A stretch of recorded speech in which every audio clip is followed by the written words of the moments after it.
Boa noite a todos. Boa noite. O livro Fonte Viva, Francisco Cândido Xavier, pelo Espírito de Emmanuel. Pai Nosso.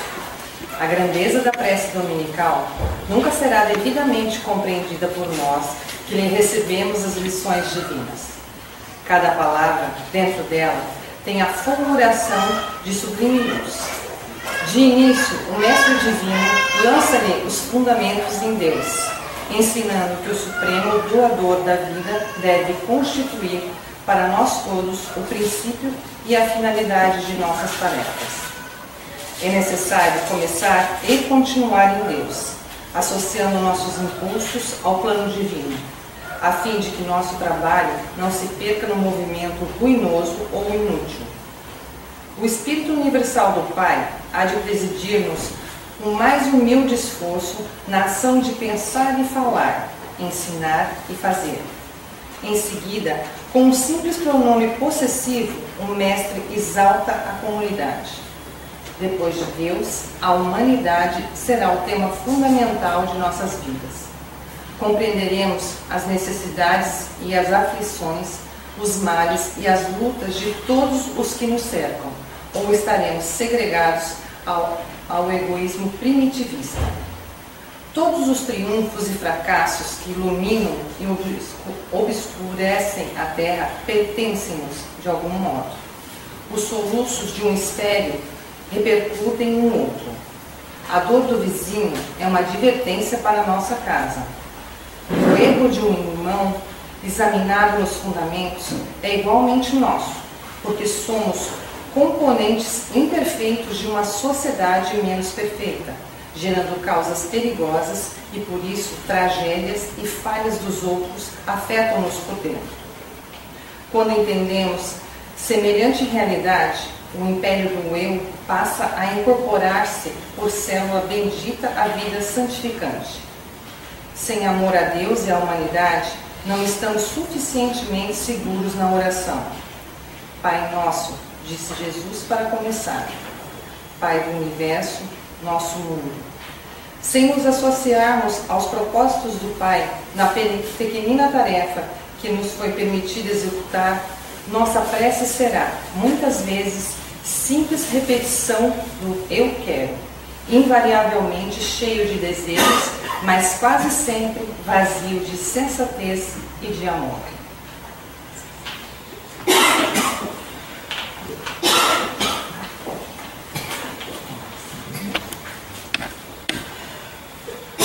Boa noite, irmãos, irmãs. Boa noite. A leitura já foi o convite da importância da oração em nossas vidas, né? Como é importante vivermos também em espírito. Muitas vezes passamos por dificuldade porque vivemos muito terra a terra. Não conseguimos sair, né, dos conflitos, dos medos, enfim. E a oração, as casas espíritas, religiosas, é um convite para a comunicação com os seres espirituais que tentam acesso em nossa alma, em nosso coração, e nós bloqueamos, porque estamos sempre frustrados, ou com medo, inseguros, doentes, apáticos, e esquecemos que o universo está em redor, está em nós aqui nos distanciamos dele. Então, o convite para a oração e do Pai Nosso me deu a vontade de convidar os irmãos todos juntos para rezarmos essa oração que Jesus escreveu com sentimentos tão nobres. Cada palavrinha ali é cheia de ternura, cheia de amor. Vamos falar cada uma delas e sentir as vibrações que essas palavras nos tocam, quando estamos sensíveis a elas. Convidamos a todos, então, como Jesus, quando se recolhia, para fazer essas orações. Vamos nós também agora recolher nesse momento tão íntimo que é o nosso contato com o Pai, esse ser maravilhoso que acredita que todos nós somos vencedores e cheios de luzes e de amor. Pai nosso, que estás nos céus, santificado, Senhor, seja teu santo nome. Venha em nós do teu reino e seja feita, Senhor, a tua vontade, aqui na terra como nos céus. O pão nosso de cada dia, dai-nos hoje. E perdoa, Senhor, as nossas ofensas. Ai, não nos deixe cair em tentação. E livra-nos, Senhor, de todo mais. E não nos deixe cair em tentação. E cuida, Senhor, de nós. Precisamos tanto, Senhor, do teu amor, para que nos reveste a alma, que nos fortalece e que nos guie, Senhor, até ti. Pai, aqui estamos reunidos em tua casa, dirigindo-te orações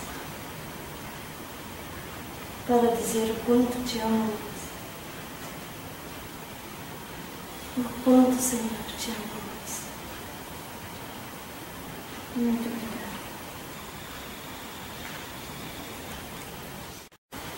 Hoje nós temos nosso irmão, já pastoriteiro da casa, você é vizinho nosso da cidade de Penha, né?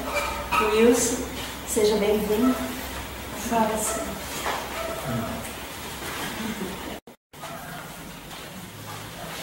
Boa noite a todos.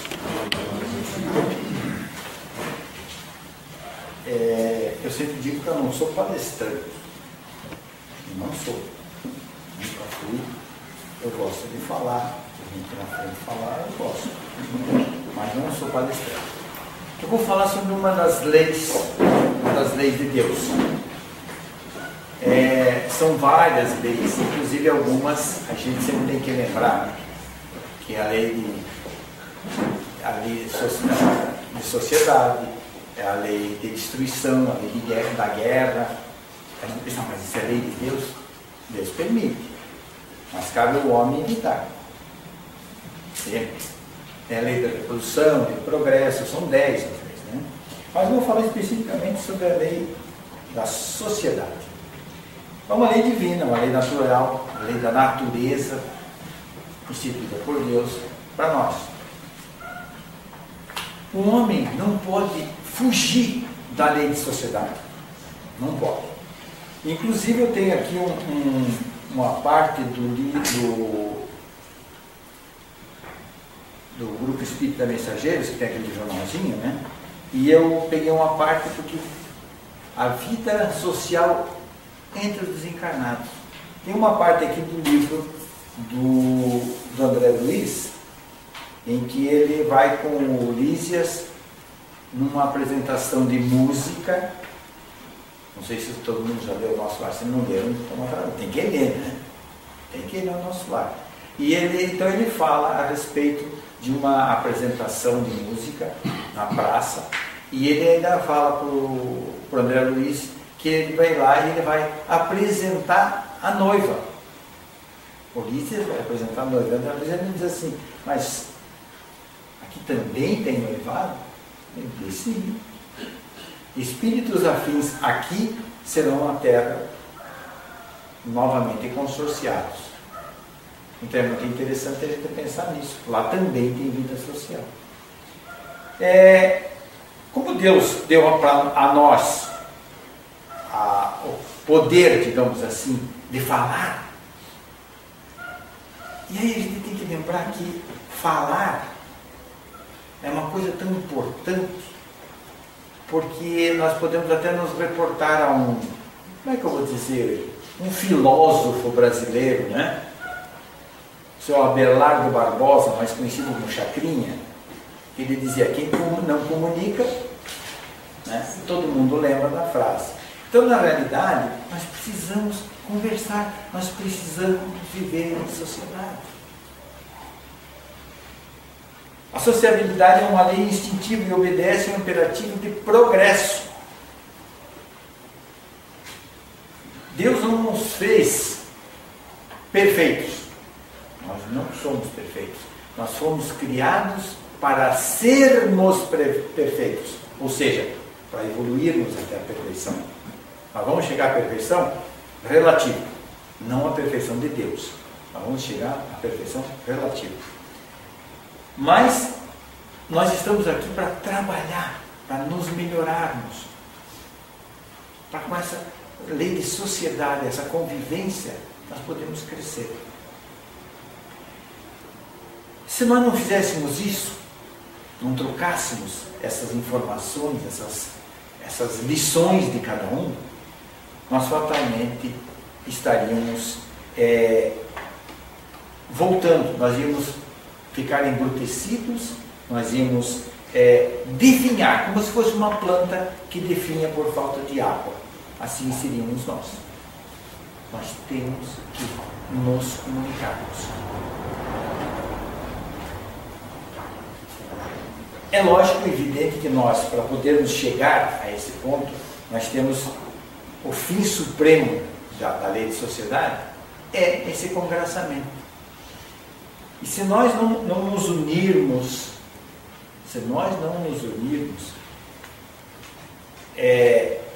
mas claro que nós temos que nos unir sempre pensando nas duas principais pontas, digamos assim, que é a justiça e a moral. Nós não podemos fugir disso. Se nós não fizermos isso, nós vamos estar destruindo a nossa sociedade. Nenhum homem tem as suas faculdades completas. Nós precisamos desenvolvê-las. Nós precisamos um do outro para nos completarmos. E nessa coisa de precisarmos um do outro, nós não podemos viver isolados. Aquelas pessoas...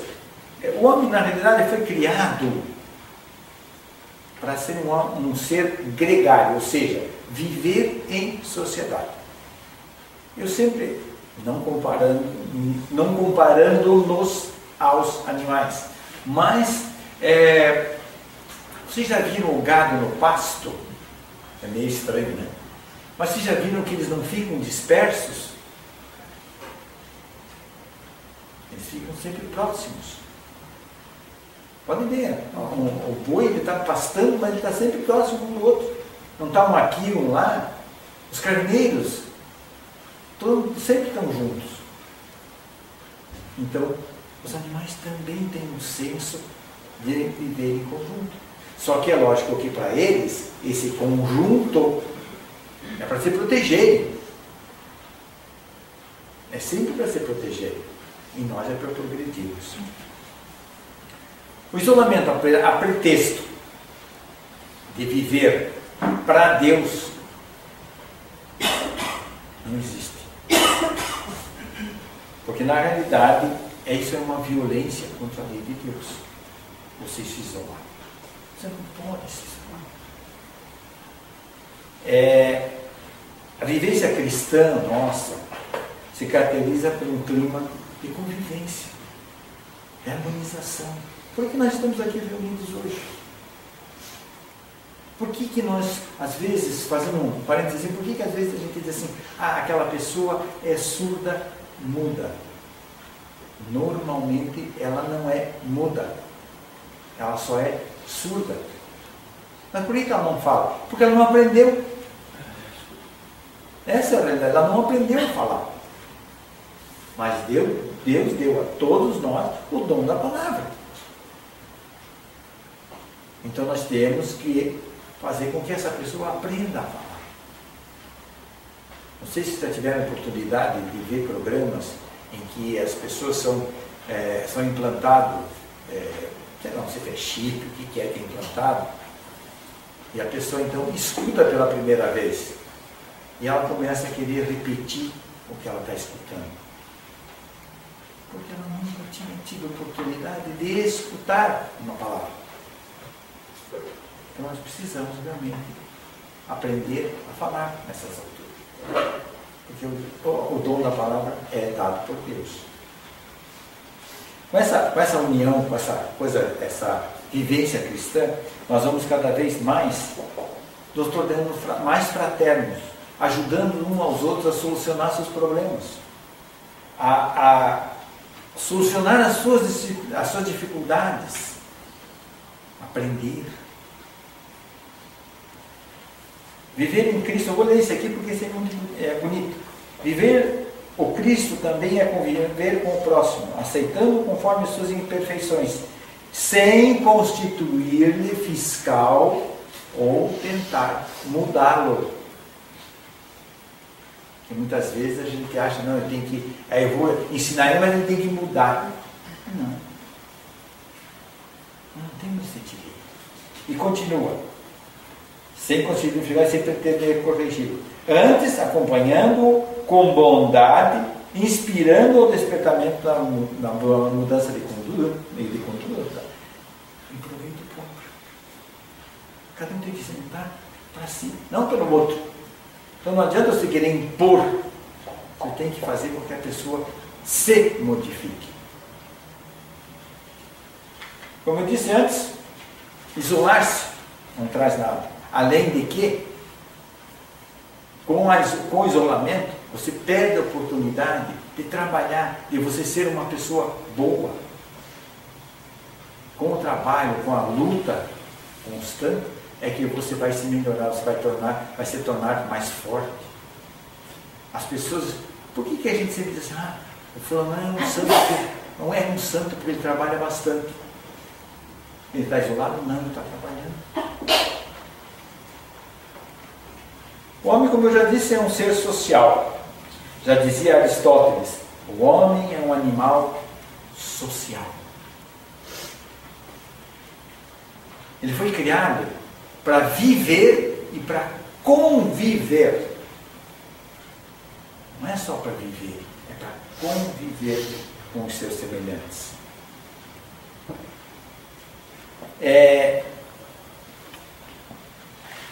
À medida que nós vamos nos melhorando, vocês vejam bem, nós, no tempo das cavernas, eu digo nós porque nós estávamos lá, com certeza, não estávamos. Sim ou não? Sim. Estávamos, né? A gente sempre diz assim, pregaram Jesus na cruz. Pregaram, não, nós estávamos lá. A gente sempre sai fora, né? Provavelmente foram nós é que ajudamos ainda a juntar o prego que caiu para dar para o... Fomos nós que condenamos Jesus. Mas nós condenamos com o quê? Vamos lá. Não foi? Soltem Barrabás, crucifiquem Jesus. O que era isso? Palavra. Palavra pronunciada por nós. Eu não. Então vai ver que você era o cara que martelou o prego. Quem disse que eu não, era aquele que estava martelando o prego, com certeza. Nós temos que nos melhorar, principalmente fazendo para nós mesmos o amor ao trabalho, o senso da responsabilidade, a temperança, o controle emocional. Porque normalmente as pessoas dizem assim, eu perdi a paciência. Não se perde a paciência. Não se perde uma coisa que nós não temos. Eu perdi a paciência. Por isso que eu bati no meu filho, por isso que eu fiz isso aqui.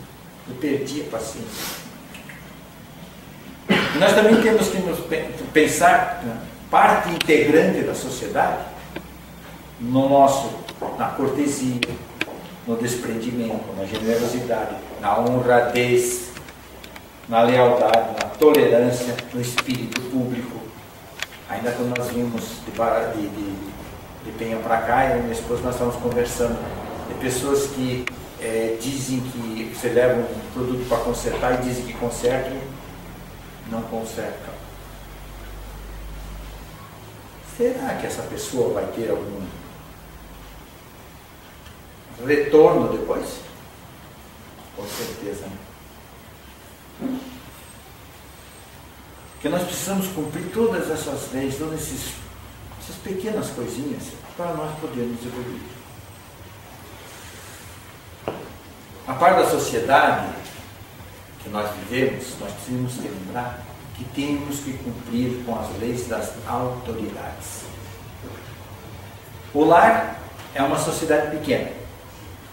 Se o pai não for, digamos assim, eu não gosto da palavra obedecido, porque obedecido é uma coisa muito impositiva.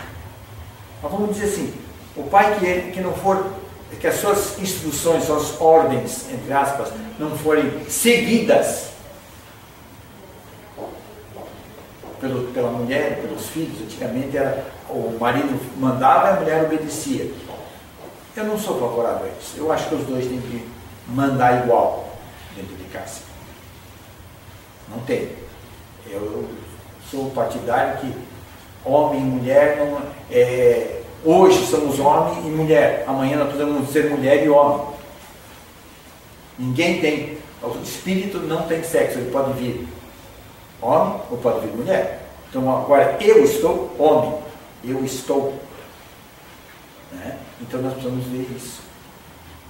Quando nós passarmos, quando eu passar para o outro lado, se eu voltar como mulher, eu pelo menos já cumpri com a minha parte, já amparei, botei 3 mulheres no mundo, né? Então já estou com um créditozinho, se eu vier eu não vou pegar um nome tão ruim para mim.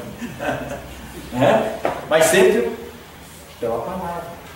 Né? Agora, como o pai precisa que os seus familiares cumpram com as suas ordens, entre aspas, nós também temos que cumprir com as ordens dadas pelo governo. E aqui tem uma frasezinha que a gente tem que ser. Diz assim: se os indivíduos e os grupos não derem o correto atendimento às normas traçadas pelo governo, que deles recebeu a delegação de poderes para dirigir o destino do Estado. A gente sempre tem que lembrar. E a gente sempre diz, nós é que colocamos as pessoas nos poderes constituídos por nós. Nós é que demos esse poder a eles. A mesma coisa que nós fizemos lá, não foi nós que crucificamos Jesus. Não fomos nós que votamos no fulano, não na fulano, no terceiro, não interessa. Fomos nós. De uma forma ou de outra, fomos. É lógico que se as pessoas não obedecerem às leis, é um caos total. Então tem que haver, para haver uma sociedade, tem que haver lei e ordem. Em casa e na rua. Agora, tanto o chefe de família quanto o governo não podem exceder a sua força, a sua imposição. Não pode. Porque daí não é mais uma autoridade só. É, na realidade, uma tirania. É poder total. Isso não pode existir. Nem dentro de casa e nem fora dela. Ou seja, não prejudicando a sociedade pequena nem a grande.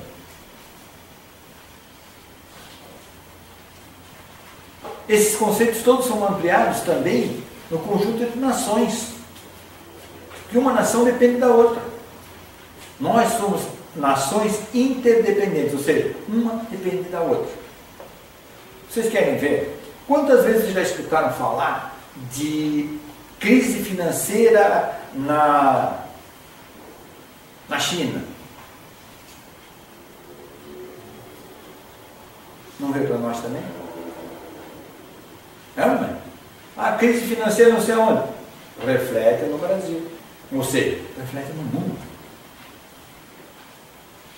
Então nós estamos todos interligados. E precisamos dessa interligação para que todo o nosso universo, não é só a Terra, o universo se desenvolva.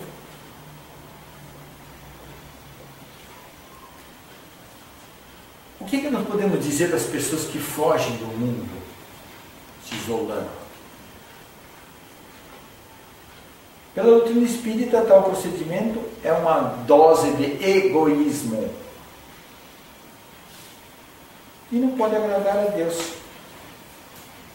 Uma vida que o homem se condena a ser inútil a sociedade.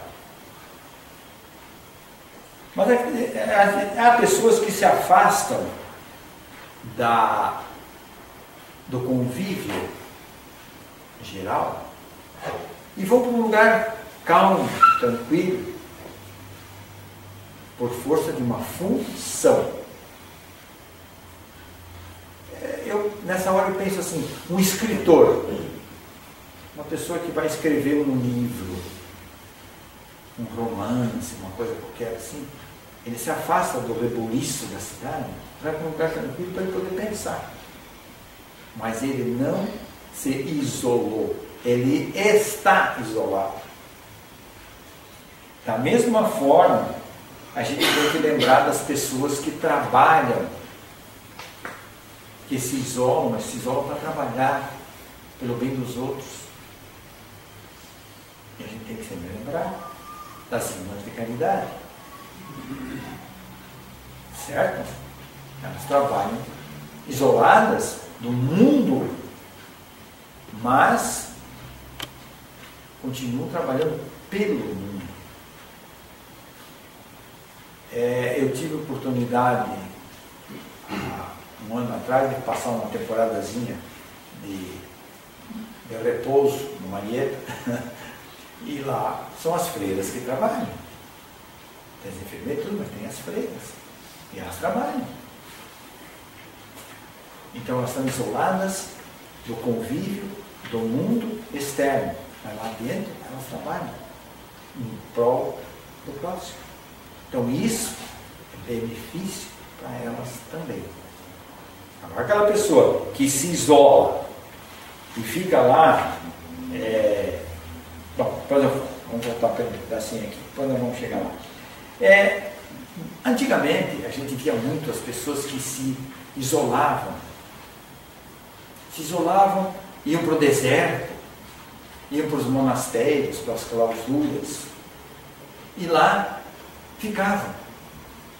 Eles achavam que isso ia dar a eles o poder de contemplação, iam ficar lá orando. Para fazer o quê?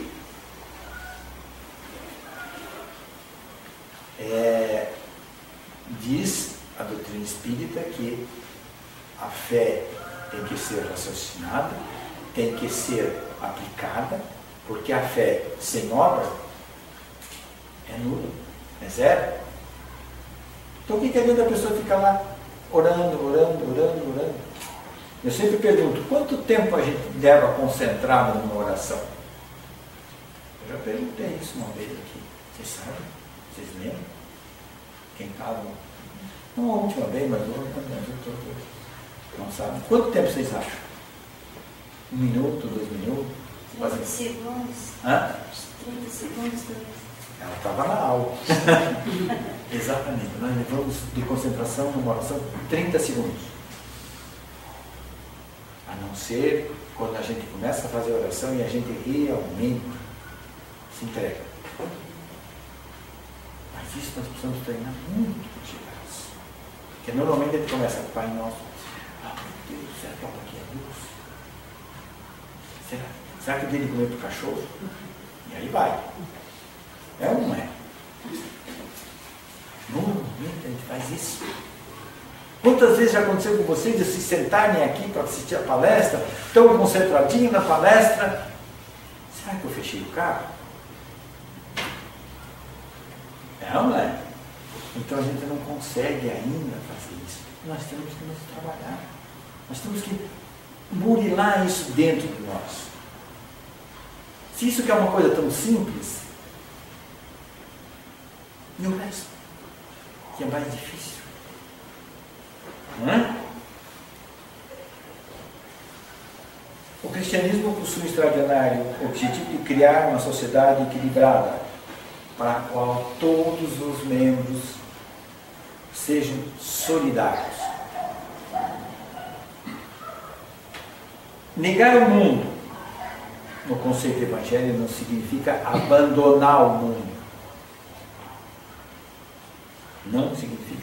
Antes, criar condições para que o mundo melhore, modificando, procurando recursos que transforme esse nosso mundo numa cópia perfeita do reino dos céus, como Jesus dizia. Só convivendo que nós vamos fazer isso. Porque não adianta eu estar lá na frente, eu e meu irmão estão lá atrás. Eu tenho que trazer esse meu irmão. Eu tenho que fazer com que ele também evolua. Eu convença ele através dos meus atos e principalmente das minhas palavras. Por que nós seguimos as palavras de Jesus? Por esse motivo. A reforma que nós temos que fazer de forma pessoal, que inspira confiança, gera simpatia, modifica o meio e renova os nossos companheiros de caminhada, nós temos que fazer todos os dias. E cada vez mais trazermos mais companheiros para junto de nós. Não para junto da nossa doutrina, se puder, melhor ainda, lógico. Mas não trazer para junto de nós, para o nosso convívio. Não é bonito quando a gente encontra uma pessoa na rua que vem em sentido contrário ao nosso, e ela passa e diz para você, bom dia, boa tarde. Boa noite é mais difícil, porque todo mundo de noite fica meio assim. Quando diz boa noite, eu falei, que bem. Mas não é bonito, não é gostoso.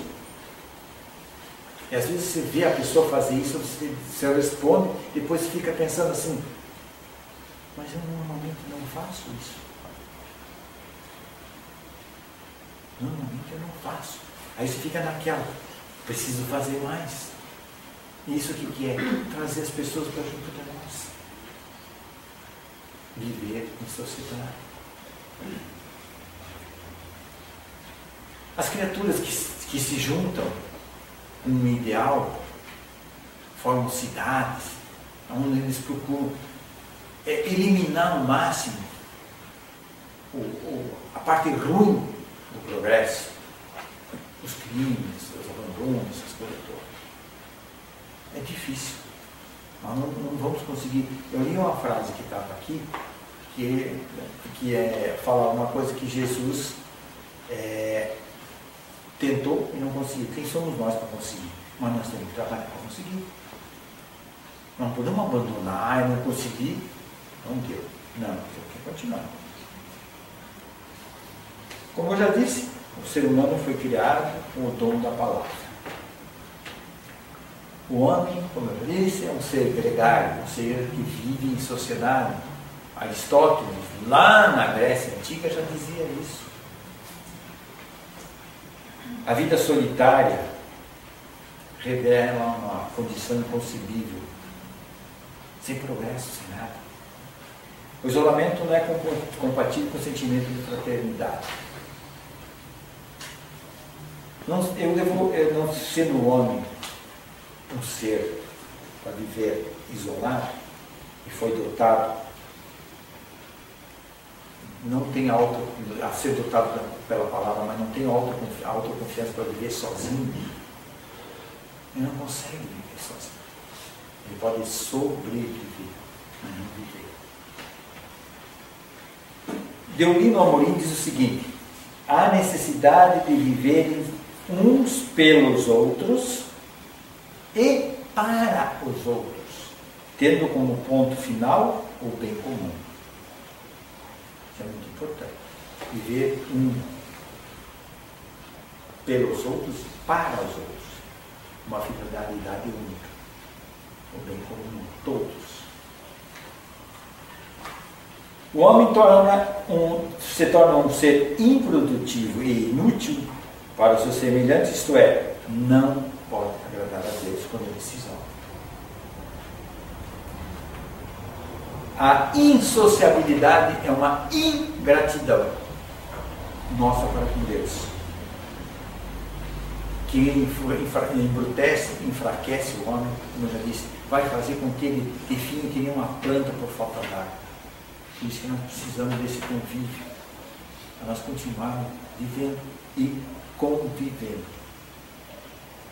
Os que acham que é muito que cultuam a vida reclusa, dizendo que fazem isso para agradar a Deus, eles estão ficando estagnados, estão ficando parados. Nós não fomos criados para isso. E tem segundo os ensinamentos espíritas, isto revela um egoísmo que só merece a reprovação.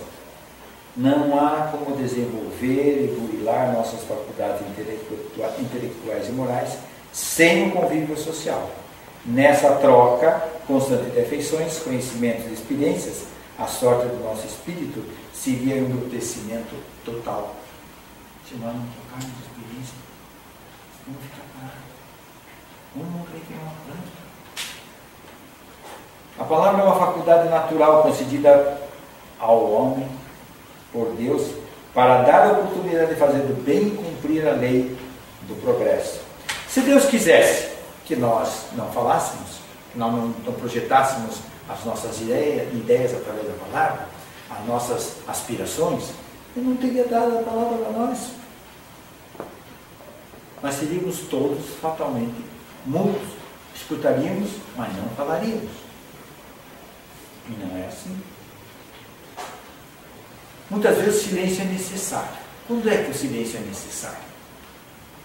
Quando nós, seguindo os preceitos de Jesus, nos recolhermos ao nosso quarto. Quando ele diz nosso quarto, não é o quarto casa, é o nosso quarto. Nós, como diz o pessoal aí, nós com nós mesmos, né? Então, quando nós nos recolhemos ao nosso quarto para fazermos uma oração, daí a opção de silêncio, para nós termos uma concentração. Nessa hora, é lógico, é evidente, é normal e natural que nós façamos o máximo de silêncio. Quando eu estava fazendo aqui a oração, o que nós estávamos fazendo? Nós estávamos em silêncio. Nós estávamos em reclusão. Natural. O Espírito Protetor alertou-nos: não julgueis, todavia, que, fazendo incessantemente a prece e a evocação mental, pretendamos vivais uma vida mística que vos conserte fora das leis da sociedade, onde estáis condenados a viver. Não. Vivei como homens de vossa época, como devem viver os homens. Sacrificai as necessidades, mesmo as frivolidades do dia, mas sacrificai com um sentimento de pureza que possa santificar. Sois chamados a estar em contato com os espíritos de natureza diferente, de caracteres opostos, mas não choqueis nenhum deles com quem estiveres. Não consiste na virtude de assumirdes severo lúgubre aspecto em repelirdes os prazeres que as vossas condições humanas vos permitem, mas basta reporteis todos os atos da vossa vida ao Criador que vos deu. Nós podemos fazer, mas dentro do preceito da convivência, da boa vivência. E outra coisa que a gente sempre tem que lembrar, quando a gente convive com pessoas próximas, vamos colocar um vizinho que não é, digamos assim, muito ordeiro, e esquece que os outros precisam dormir, que os outros precisam viver, e liga um som alto, etc, etc. A primeira coisa que a gente faz é ir lá brigar, né? Não devemos fazer isso. Nós temos que conviver. O que nós podemos fazer é fazer uma oração para que os bons espíritos cheguem lá e digam para ele: ó, baixa um pouquinho o som. Aí depois, uma outra hora que a gente encontrar com esse vizinho, estiver conversando, como diz o pessoal, na boa, chega e diz para ele: pô, eu te queria dormir, mas o som assim estava meio alto. Outra vez que acontecer isso, baixa um pouquinho. Porque senão vai dar briga. Né?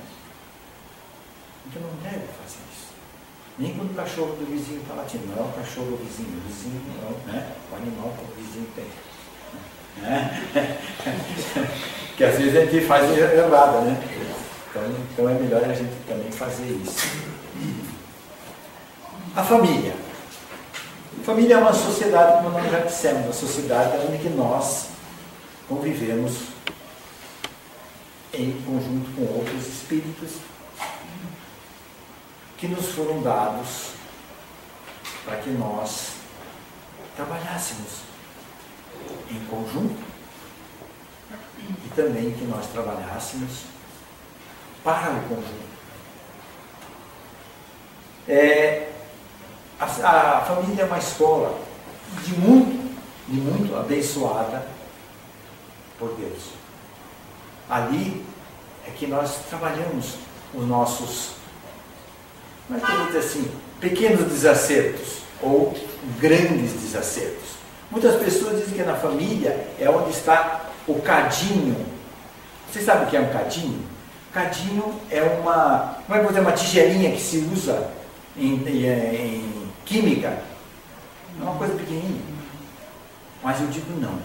Família não é um cadinho. Família é aqueles caldeirão lá da Tupi de fundir metal. Aí sim é uma família. Que daí vai muita coisa aqui dentro. Não é aquele pequenininho, é o grande.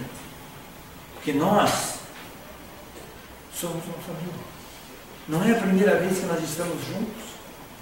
Não é por acaso que nós estamos juntos. Vocês analisem o seguinte, eu nasci em Curitiba, nós nascemos em Curitiba. Fomos para Blumenau, moramos quase 30 anos em Blumenau, e estamos há 15 morando em Penha. Quando eu cheguei aqui já disseram, quando eu vim aqui na frente, né, já disseram que eu sou quase um trabalhador da casa, né? Porque é pertinho. A mesma coisa a gente sente quando vai alguém daqui lá na nossa casa. Então isso é o convívio, essa é a nossa família. Então a família não é só aqueles que estão lá dentro de casa. É muito maior que isso. Mas é importante também lembrar o seguinte, que as ligações de sangue não são ligações de primeiro plano. Não são ligações que criam forçosamente ligações com os espíritos, mas a simpatia nossa para com os espíritos vai melhorando cada vez mais, de acordo com o nosso trabalho. O corpo gera corpo, mas o espírito não gera espírito. Um pai não gera nada mais do que o corpo do filho. Porque o espírito já pré-existia. Um pai, ele tem a obrigação, e isso é muito importante, a obrigação de fazer com que esse filho seja um bom homem e uma boa mulher. Essa é a obrigação do pai.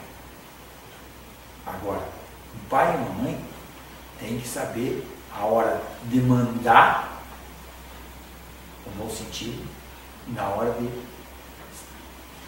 vai com calma. Correto? Tem que saber. E aí vem aquela coisa, o homem é muito razão. Correto? Todo mundo fala isso.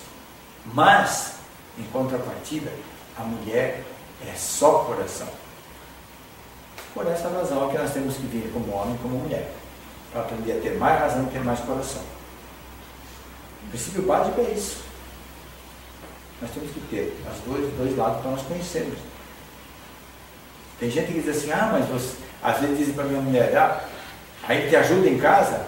Ela diz assim, ajuda. Ajuda-me, ajuda. Mas limpa a casa, limpa. Por que não? Lava o rosto, lava, por que não? Não caiu nem um pedaço. Isso é importante. O que mais que eu tenho aqui? Portanto, que os laços de consanguinidade, deixa eu até ver essa frase que é curtinha.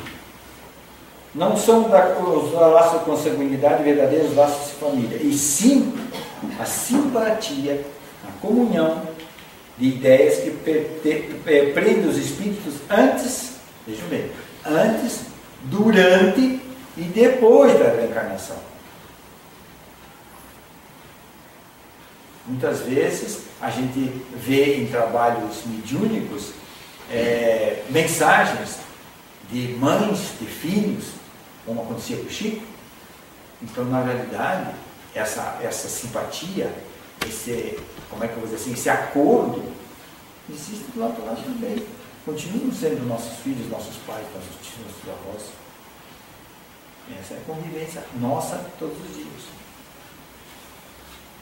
Portanto, então, tem duas espécies de família, as famílias espirituais e as famílias consanguíneas. Ou seja, o que é do sangue é do sangue, o que é do espírito é do espírito. Pode haver uma melhora? Pode. Agora, a família espiritual é a mais forte, a mais estável. E a família corporal é frágil, como a matéria, e se extingue com o tempo e muitas vezes se dissolve moralmente já na existência atual. E tão fraca que ela não aguenta nem essa existência. Isso a gente viu muito, né? Eu peguei essa propagandinha do livro, O Melhor é Viver em Família. E a primeira coisa que diz aqui é o seguinte: no momento atual, conturbado pela inversão de valores no campo moral, requer mais atenção à preservação da harmonia familiar, valioso antídoto à instalação do desequilíbrio no organismo social. Aqui. E ele diz o seguinte aqui: os laços de sangue não criam forçosamente ligações entre os espíritos. O corpo procede do corpo, mas o espírito não procede do espírito, que eu acabei de dizer, né? Um pai não cria o espírito do filho, e sim o corpo do filho. Está tudo aqui. É bonitinho, é pequenininho o livrinho, tem algumas coisas, fala sobre a evolução do lar. E nós temos que sempre lembrar do Evangelho no lar. Quando a gente faz o Evangelho do lar num prédio, o prédio todo é beneficiado. Quando nós fazemos na nossa casa, nós beneficiamos a rua toda. Tinha uma senhora que ela era sozinha. Ela fazia, vamos supor assim, às 8 horas de quinta-feira, toda quinta-feira ela fazia o Evangelho. Então o que ela fazia? Ela saía andar em redor da casa, convidando todos os espíritos para acompanharem ela no Evangelho.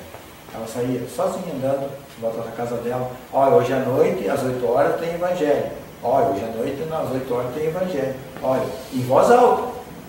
E muitos espíritos não conseguem penetrar no nosso pensamento. Nós temos que falar. E ela fazia o Evangelho junto com todos os espíritos que ela tinha convidado. Então, é importante ele fazer? É muito importante. Entre todas as associações que existem na Terra, fora a humanidade, a família é a mais importante. É a base de tudo. Como eu disse, como eu li ali, por que está tão conturbado esse nosso mundo? Por quê? Exatamente por isso. Porque a sua família está muito, desculpe a palavra, está muito bagunçada. Não é verdade? Hoje em dia está muito, a gente vê assim, está tudo tumultuado. Pais que não respeitam os filhos, filhos que não respeitam os pais.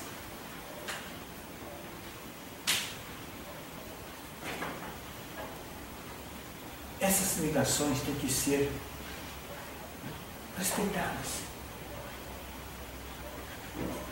A parentela do planeta todo faz um filtro na nossa família, nas famílias todas.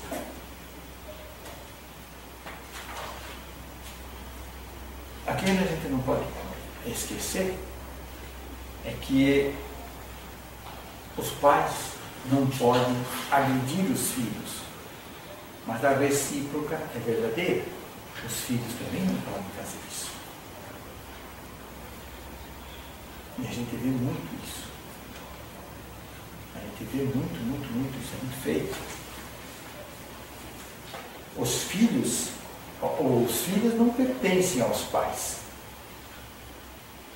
Mas os pais também não pertencem aos filhos. Porque muitas vezes os filhos tratam os pais como se eles fossem empregados domésticos. Quando o pai está velho, o que eles fazem? Fazem uma casinha lá no fundo do quintal e bota o velhinho lá e deixa o velhinho lá. Deixa a velhinha lá no canto. Ah, mas ele tem comida. É? Quem que vive só de comida? Ou melhor, quem sobrevive só de comida?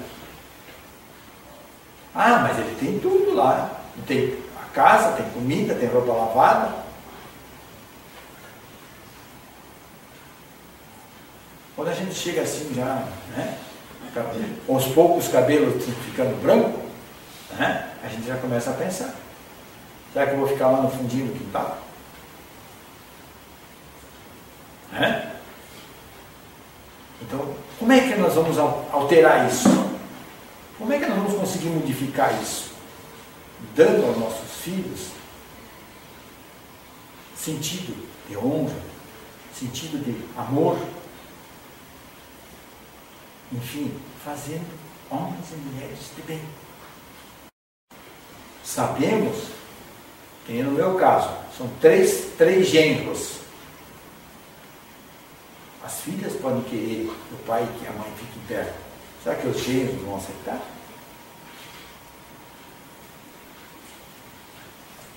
Eu, volto a dizer, experiência minha, que eu fiz. A minha sogra, você sabe como eu sou, morou durante 12 anos comigo. E brigava com ela para me proteger. E a minha mãe, a sogra dela, brigava comigo para proteger ela. Era a inversa coisa. Sempre foi assim.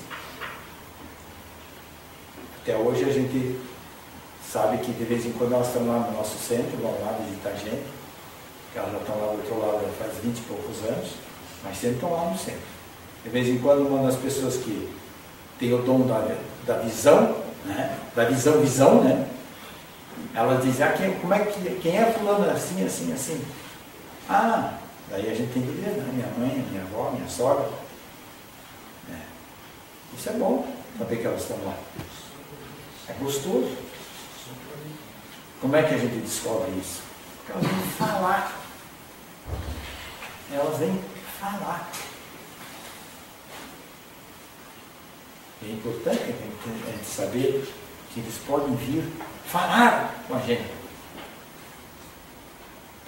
Tem gente, eu gostaria também de falar, mas o telefone não liga daqui para lá, só de lá para cá. A Embratel ainda não conseguiu fazer linha de lá para cá. Só daqui, só de lá para cá, não daqui para lá. Mas é importante. Eu quero ler outra coisa aqui para vocês. Que primeiro, os pais são como se fossem alunos há mais tempo da escola. Então os filhos têm que aceitar muitas vezes o que os alunos mais velhos estão falando. Às vezes não aceitam, mas deveriam. E aqui diz o seguinte: que os filhos jamais acusem os pais pelo curso complexo ou difícil em que se vejam no colégio da existência humana, porquanto na maioria das ocasiões foram eles mesmos, os filhos, que em condição de espírito desencarnado, insistiram com os pais através de afetuoso constrangimento ou suave processo obsessivo, para que os trouxessem de novo à oficina dos valores físicos, de cujos instrumentos se mostram carecedores, a fim de seguirem o rumo correto no encalço da própria emancipação. Muitas vezes a gente vê filhos que dizem, ah, eu não pedi para nascer. Pediu sim, nego velho. Pediu sim. Pediu, implorou para voltar. Sim, e se bobear, ainda quiseram furar a fila. Isso somos nós. Como eu disse antes, quando a gente fala dos outros, temos que nos lembrar que os outros somos nós mesmos. Que nem aquele filme Os Outros, né? A gente não sabe quem é os outros até chegar perto do fim do filme. É? Os outros quem que eram? Os encarnados.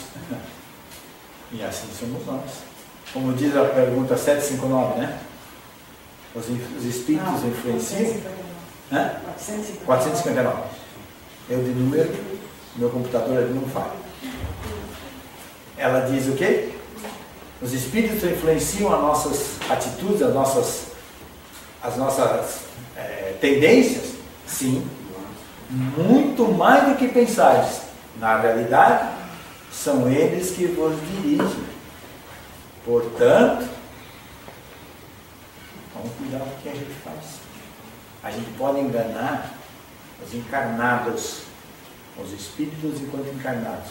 Agora, os encarnados não vamos enganar, não. E quando nós chegarmos no nosso próprio, nós nem tentar. Porque daí o pensamento é visível. Isso todos eles dizem. O pensamento é visível. Você pensou, o outro já está vendo. Não está ouvindo, está vendo. Aqui a gente ainda consegue tapear um pouquinho. O que eu tinha para conversar com vocês era isso. Como eu disse antes, não sou palestrante. Palestrante é outra coisa. Eu só, como diria um amigo nosso de navegantes, eu sou linguarudo de tribuna. Linguarudo de tribuna é bom, né? Ou papagaio também. Ok? Muito obrigado.